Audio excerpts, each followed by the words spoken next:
You paid over $150 for a ticket to Mickey's Not So Scary Halloween Party at Magic Kingdom, and you get one night to enjoy it with your family. How are you going to make the most of it?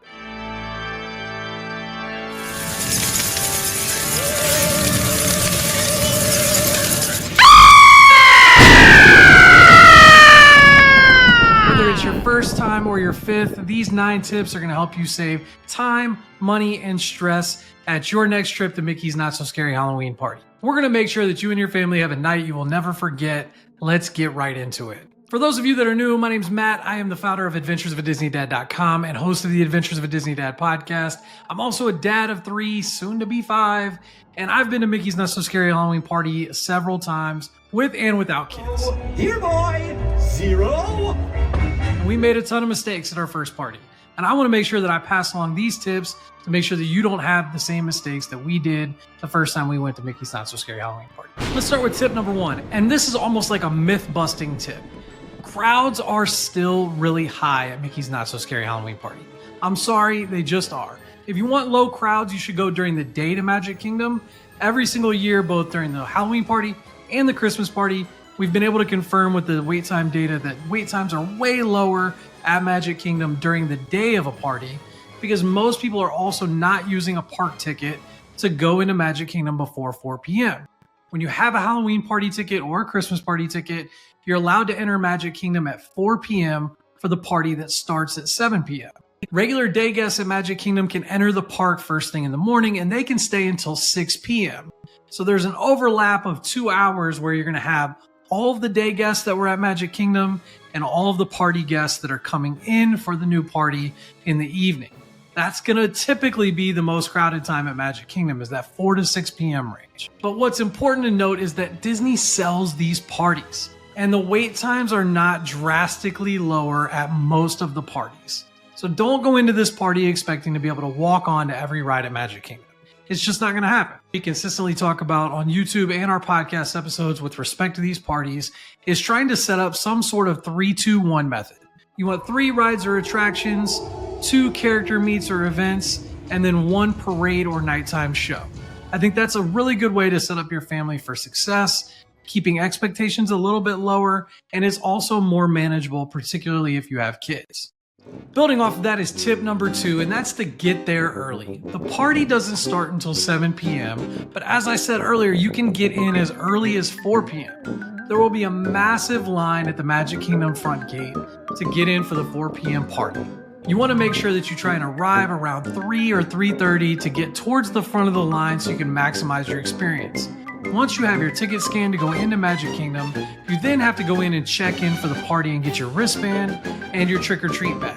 They'll also give you a party map so that you know where everything is located, and then you can start with your evening. So the earlier you get there, the earlier you get in line, the earlier you're going to be able to get started and maximize that party time because you only have a certain number of hours.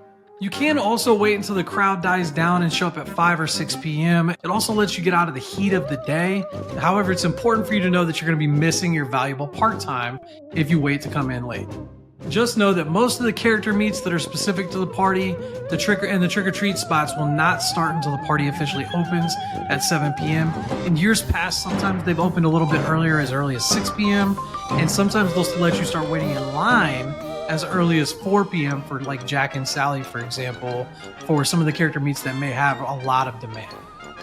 Tip number 3 is to have a costume strategy and lean into it. This is my favorite part of the Mickey's Not So Scary Halloween Party. Our family every year loves to develop a group costume theme that we're all going to be getting into, and we really can look forward to the party each year because we're trying to figure out what we're going to wear, what costumes we're going to be, what each person's going to be, and really diving all into it. It's a really fun experience. You just have to know that, number 1, it's going to be really, really hot. And so, like, if you're doing something with a lot of makeup or with like heavy costumes or long sleeves, pants, things like that, you are going to be sweating. And number 2 is you have to keep in mind, like during August and September at Walt Disney World, it can be like 100 degrees, humid. You're also leaning in towards hurricane season, so it can be really sticky and rainy. Usually there's an afternoon rain shower every single day. So that's something to keep in mind when you're picking your costumes, but really lean into it. I see a lot of people that are like nervous. They don't want people to judge them when they're going. Like, Ignore all of that. Like, you're going to Walt Disney World with your family, lean into the costume and figure out something really fun, nostalgic to something that you and your family love, and dive right into it. We also like to bring pajamas for our kids so that they can change out of their costume and into pajamas if we're going to be able to stay late at the party. Having pajamas or some lightweight clothes that you can change your kids into if they get a little irritated with their costume, or if it's too hot or they get rained on, is a really good choice. Number 4 is to set your priorities, but don't overplan the evening. One of the most important things about planning any Walt Disney World vacation is being flexible, especially if you have children. You'll see on Facebook groups that people have their day planned every single 10 minutes the entire day, and to me that's a little ridiculous. It's important that you have flexibility because you don't know when your kids are going to need to go to the bathroom, when they're going to want a snack, when they're going to want a bubble wand, when you need to just take a little bit of a breather. You also need to be able to be flexible, and maybe your kid decides they want to ride something else that wasn't on your plans, or they see a character walking around and suddenly they want to go and see that character. That happened to us and it derailed our entire first party. I'll give you an example. We were walking around the party doing some trick-or-treating, and my daughter saw Ariel and Eric, and Ariel is wearing her wedding gown and she's with Prince Eric, which is very rare. You can only see that at the Halloween party. They don't have it at any of the other times of year at Walt Disney World. We had to get in line because my daughter was so excited. Unfortunately, we waited in that line over an hour. Number one, it was hot, so the characters were taking pretty frequent breaks. I think they were taking breaks like every 15 minutes. So it'd be 15 minutes, they would see some people, then they would go take a break for 5 or 10 minutes, and then they would come back out, see people for 15 minutes or so, and then go take a break and come back out. And we waited in that line for over an hour, and it really threw off our evening. It threw off our schedule for when we were going to see the parade, and it really just made everything kind of go haywire. And what we realized afterwards is that we didn't follow that 3-2-1 method that I really set out. We didn't prioritize what characters we wanted to see. We didn't prioritize what rides we wanted to ride.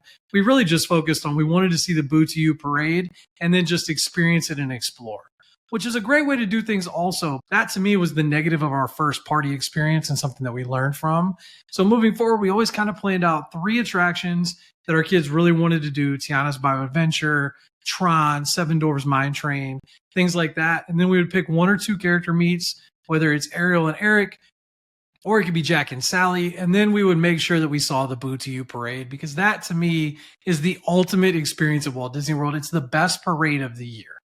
So the important thing for you to do is you can take a look at the map from last year, because the map for this year is not available. And it helps get you a lay of the land, because most of what they're going to have at this year's party is going to be very similar to last year. Then you can start to talk to your family about what people are really getting excited about. Do they want to see the Boo to You parade? Do they want to see the Sanderson sisters show?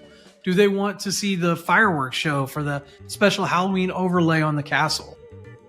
There are a lot of rare characters at Mickey's Not So Scary Halloween Party. So do they have some specific characters that they really want to see that they don't normally get to see when they go to Magic Kingdom? Are there 1 or 2 snacks that really stick out to them that you really want to try? So using that 3-2-1 method will give you a really good starting point to set out your night and prioritize what you and your family want to do the most. One other thing to keep in mind here is that if you really want to do rare characters, make sure you keep an eye on how much time they will take. There have been days at the Not So Scary Halloween Party where Jack and Sally are a 4-hour wait. That is not a joke. 4 hours to meet Jack and Sally. That's rare. It's not going to always happen. And there's a lot of times where you might be able to meet them during a parade or during the fireworks show where the wait is a lot lower. But if you want to make sure you meet a very rare character and you want to prioritize that, make sure you have a very good strategy of when you're going to do so.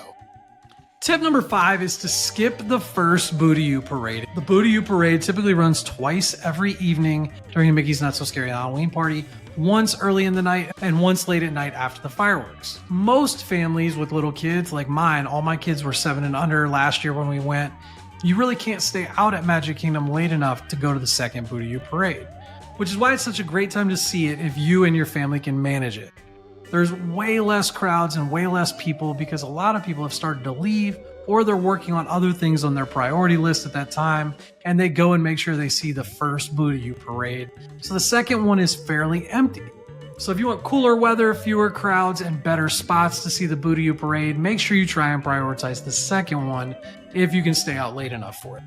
Building off of that is tip number 6. If you decide to skip the first parade or to skip the fireworks, those are the best times to ride the rides at Magic Kingdom because the crowds are all watching either the fireworks or they're watching that first parade. So it's a really good time for you to hit Tiana's Bio Adventure, Space Mountain, Tron, Seven Dwarfs Mine Train, any of your favorites. Those are a really, really great time to be able to jump on those rides. And don't forget that if you see Haunted Mansion with a 13-minute wait, it means it's a walk-on. Tip number 7 is to prepare for the weather. Bring some ponchos, bring an extra change of clothes for the kids, and make sure that you're prepared for a little bit of rain and for it to be really hot and sticky. Mickey's Not So Scary Halloween Party starts towards the beginning of August. It's the beginning of spooky season, but in Florida, it's not going to feel like fall. So it's really important that you understand it's going to be hot, it's going to be sticky, it's going to be humid.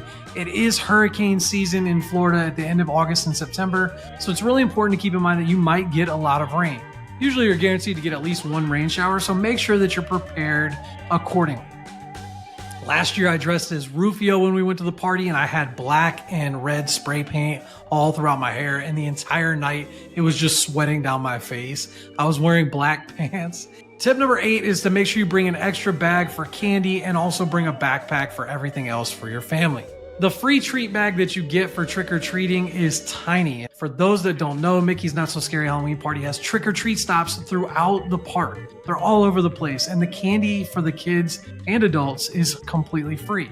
They give you a very small trick-or-treat bag, but it's not going to last you more than a couple stops because Disney is very generous with the candy, which is wonderful. So one thing I always recommend is bring your own bag. Bring a separate bag that your kids can use to do trick-or-treating, and you can either dump the candy from the little bag into it, or they can just use it for trick-or-treating. Whatever the case may be, you want to make sure that you have a very big bag for all of the candy that you'll be taking home back to your resort. It's also really important to keep in mind it can add some serious weight to your luggage when you're getting ready to leave, which is another thing that we experienced on our way home. We always like to make sure we bring a diaper bag or a backpack with an extra change of clothes, diapers, all of the extra necessities, and we keep a separate bag for the candy so that the kids have somewhere to put all their goodies. Our final tip, number 9, is to pass on table service restaurants during Mickey's Not So Scary Halloween Party. In my opinion, you've got one night and you've got one shot at this Halloween party, and you don't want to waste an hour or an hour and a half of your time at Cinderella's Royal Table or Be Our Guest for dinner. In my opinion, you should try and eat before the party and then have snacks and candy at the party so that you can maximize your party time. Certainly, if you want to have an opportunity to sit down and relax with your family, you can do that with quick service. There are a lot of quick service opportunities at Magic Kingdom that are really great and fun for your family. You've got the Spring Roll Cart, Casey's Corn Dogs right there on Main Street, Pinocchio Village House, Columbia Harbor House. A lot of them will have specific menu items available for the party. They're great quick little snacks or quick bites to eat that you can really enjoy with your family, that you don't need to sit down for a full hour, hour and a half for a table service meal. That said, if you've got family members that you know are going to want to take a break, the dining reservations tend to be a little easier to get because most people are not going to spend that much time on their party going to a table service meal. So try and set yourself up with a big meal or a big lunch the day of the party, so that way you can have quick service meals and you can really maximize your time in the evening when you go to the party. And that is 9 of my favorite tips from my experience going to Mickey's Not So Scary Halloween Party. If you have a tip or a party hack that we didn't mention here, make sure you leave it in the comments so that you can help other families out. If you're planning a trip to Walt Disney World this fall, please be sure to check out all the links in the show notes. We'll be updating it throughout the year with all the characters that you can meet at Mickey's Not So Scary Halloween Party, the party map, and our full guide. They will all be available in the show notes below. And make sure you subscribe to get new videos to help you plan your next Walt Disney World vacation every single week. Thanks for watching, and we will see you in the parks.